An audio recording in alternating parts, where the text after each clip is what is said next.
দেখাতে, ভিড় সরাতে, আবার মজমজমতে সাপের জুড়ি নেই।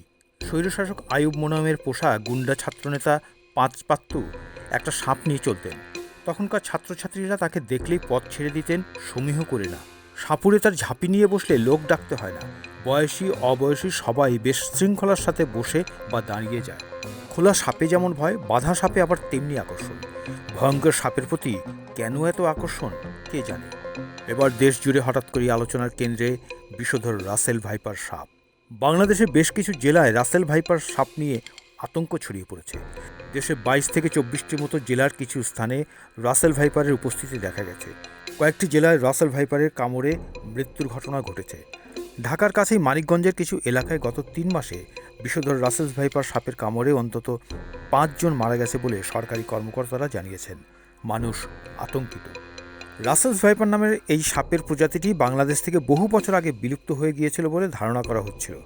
মাঝে 25 বছর এদের দেখা মেলেনি, কিন্তু প্রায় 25 বছর পর আবার দেখা মেলে 2012 সালে চাঁপাইনবাবগঞ্জের বরেন্দ্র অঞ্চলে। সেই বছর এর বিষে শুধু চাঁপাইনবাবগঞ্জেই মারা গেছে 15 জন। এ পর্যন্ত এসব অঞ্চলে গত কয়েক বছরে এই সাপের কামড়ে শতাধিক মানুষের মৃত্যু হয়েছে। বিষধর সাপ হিসেবে পৃথিবীতে রাসেলস ভাইপারের অবস্থান 5 নম্বরে, কিন্তু হিংস্রতা আর আক্রমণের দিক থেকে তার অবস্থান প্রথম। বিষধর সাপটির দাঁত অনেক গভীর ও সূচালু। বিষ প্রয়োগে সময় দেয় 1 সেকেন্ডেরও কম। রাসেলস ভাইপারের বিষ হোম টক্সিন, যার কারণে কামড় দিলে মানুষের মাংস পচে যায়। পচা অংশ কেটে ফেলার পরেও জীবন বাঁচানো সম্ভব হয় না। রাসেলস ভাইপার কামড়ালে 100 মিনিটের মধ্যে গিয়ে চিকিৎসা নিতে পারলে ঝুঁকি অনেকাংশে কমে যায়। সাপে কামড়ানোর চিকিৎসার প্রথম 100 মিনিট খুবই গুরুত্বপূর্ণ। এই সময়ের মধ্যে 10টি অ্যান্টিভেনম নিতে হয়। সেটাই চ্যালেঞ্জ। রাসেলস ভাইপার সাপের কামড়ের কোনো অ্যান্টিভেনম নেই। পৃথিবীতে প্রতি বছর যত মানুষ সাপের কামড়ে মারা যায়, তার উল্লেখযোগ্য একটি অংশ এই রাসেলস ভাইপারের কামড়ে মারা যায়।